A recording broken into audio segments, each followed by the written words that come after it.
Cave exploration is oftentimes nothing but a quiet and uneventful journey through the crevices of the earth. The excitement heavily lies in finding hidden chambers, exploring new depths, and crawling through the tightest and most perilous passages around rocks, limestone, and soil. These silent but thrilling achievements are relevant only to a small and tight-knit caving community and its specific organizations. But this is not always the case. This is the story of William Floyd Collins, a humble caving enthusiast and ambitious landowner in 1927. In the early 20th century, an unlikely war was waged between the landowners of Kentucky, United States, and at the center of this war was the Mammoth Cave and its surrounding caverns. The Mammoth Cave, which used to be a private property from the 1790s to the 1930s, wanders over 500 miles under the vast karst area in central Kentucky, making it the longest cave on Earth. The interior of the cave was filled with spectacular stalactite and stalagmite formations.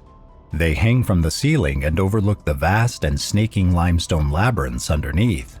This breathtaking view made it an ideal destination when it was turned into a tourist attraction in 1838. It continued to become a booming business for whoever owned it over the many years. But this luck in business didn't extend to the neighboring landowners who earned their keep by farming. The cave country's hardscrabble, poor soil made it difficult for the residents to grow their crops. Their work was tough, but their yield was abysmal. Fortunately, the newfangled automobiles came chugging down the Kentucky streets. They brought precious opportunity to the desperate landowners looking for new ways to earn their bread. Unfortunately, that opportunity soon turned into a war of exploitation. The Mammoth Cave was not the only cave in Kentucky. The country's unique karst and land formation ensured that it was honeycombed with caves, some of them on private land. The caves are interconnected, with a number of them linked directly with Mammoth, but there are also some that are isolated. All of them had their own unique characteristics: beautiful crystalline formations, smooth limestone walls, clear streams, underground lagoons, and so on. It made the landowners think, Mammoth Cave was able to become a successful tourist attraction, why not these beautiful caves as well? And so began what would be known in history as the Kentucky Cave Wars, a commercial exploitation of caves. This war had only one goal: to snatch away the tourist dollar. Every landowner employed their own tactics to lure away the Mammoth Cave's visitors to their own backyard. They used various tricks, such as hanging banners to advertise their own caves, dressing up as policemen so they could easily wave off motorists and give them misleading information about the location of the actual entrance to Mammoth Cave. No scheme was too extreme. The competition quickly turned into bitter rivalries fraught with threats of violence. It was in the midst of this outrageous war that the tragic tale of William Floyd Collins would begin. Floyd Collins lived in a small farmhouse on the remote Flint Ridge. His family raised tobacco, corn, and other crops. Although far from the bustling world of tourism, they too were aware of the money that could be made from exhibiting a privately owned cave to the visitors who traveled from all over the country. Floyd Collins in particular would set off in his free time to search for a cave on their property. Astonishingly, he did find one just a few hundred feet from their farmhouse. A rocky fissure that was blowing out cold air promised an amazing discovery deep within its darkness. Floyd and his brothers began clearing away rocks and soil to allow them entry into the elusive cave. Their effort wasn't for naught. Just a few hundred feet in, the floor dropped away and the cave opened into an immense passage filled with gypsum crystals. Floyd personally developed the cave into a tourist destination and named it the Great Crystal Cave. But his cave yielded little to no profit because of their remote location. Visitors had to pass by many other show caves offering similar enticing views, so they rarely made the extra effort to journey to Crystal Cave. But Collins did not give up.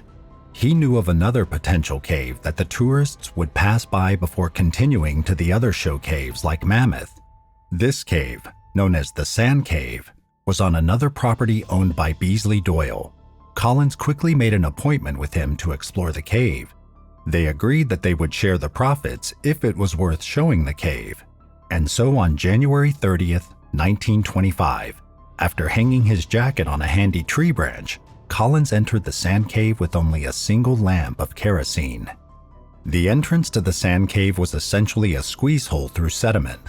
Piles of sandstone and limestone blocks and boulders, mixed with pebbles and sand and other small debris washed in from the outside. Collins laboriously crawled through this, but just as the passage was opening up, his light began to flicker. He knew the dangers of losing light in a cave, so he reluctantly decided to turn back.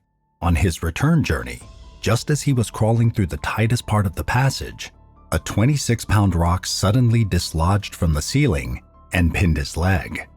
He struggled to free himself, but it was impossible given the tight space and his awkward position. The more he moved, the more sediments came loose, until he was encased in debris up to his chest. He came alone, so there was no one to hear him scream for help. Family and friends began to worry when Collins didn't come home that night. They came out looking for him the next day and discovered his denim jacket on a tree. Jewel Estes, a son of a family friend who joined the search with his father, was able to crawl through to Collins and learned that he was trapped. Collins' brothers attempted to dig him out, but they were unsuccessful. They could only bring him food and water while they thought out a plan of rescue. From the beginning, the rescue effort was disorganized and chaotic. There was no appointed leader, and nobody had an idea on how to free Collins. On February 2, news began to spread about the man who was trapped in a cave. William Skeets Miller, a journalist from the Louisville Courier-Journal, headed to Cave City to check out the story. Skeets, with his smaller stature, was able to enter the cave. He interviewed Collins and upon learning of his story, started assisting in the rescue attempt. Over the next few days, this young journalist would repeatedly head down to comfort Collins and bring him food. He and other volunteers also string bulbs powered by a generator inside the passage so Collins can have some warmth and light. Skeets' interview with Collins would later earn the Pulitzer Prize. On February 3, Collins became the top news story in the nation. More volunteers arrived on scene and pitched in different ideas of rescue. A group offered to chisel away at the rocks above Collins. Another said that they could dig out a rescue shaft to get to Collins. But these ideas were shut down by friends and family. They thought these actions might jar the rocks and cause a collapse. Arguments and sometimes violent fights started to break out among the crowd. Nobody could agree on the best strategy on how to free Collins. On February 4, around 4 a.m., as two men were bringing food to Collins, they noticed large cracks appearing in the passage walls. They quickly got out, and it wasn't long before the rocks collapsed, separating Collins from his rescuers. The team now had to take drastic measures. They had to get Collins out as soon as possible. Carmichael, an engineer who offered to dig out a rescue shaft, put forward his idea again. It was met with agreement this time. Carmichael and his team began to drill out a 6-foot by 6-foot shaft the next day. They estimated it would take 30 hours to reach Collins with a digging rate of 2 feet per hour, but the ground was too hard. The team's digging slowed to a rate of 1 foot per hour. Collins had now been trapped in the cave for 1 whole week. The elements were starting to get to him. He was cold, hungry, and delirious. It wasn't known how long he could hold on. News about Collins' entrapment had spread far and wide across the state, bringing in all sorts of visitors wanting to get a glimpse of the dramatic rescue. Several motion picture crews arrived on site along with reporters, locals and foreigners, who pestered many people for information. An estimated 10,000 people descended upon Sand Cave on February 8. By nightfall, around 4,500 automobiles had been to the area, bearing license plates from 20 different states. The area takes on a carnival-like atmosphere with food services, entertainment, and booze. These people were hoping to see the rescuers pull Floyd Collins out, but the rescue shaft was only 23 feet deep. Collins would not be rescued that day. Rumors and lies began to spread as the newsmen became desperate for anything to write about.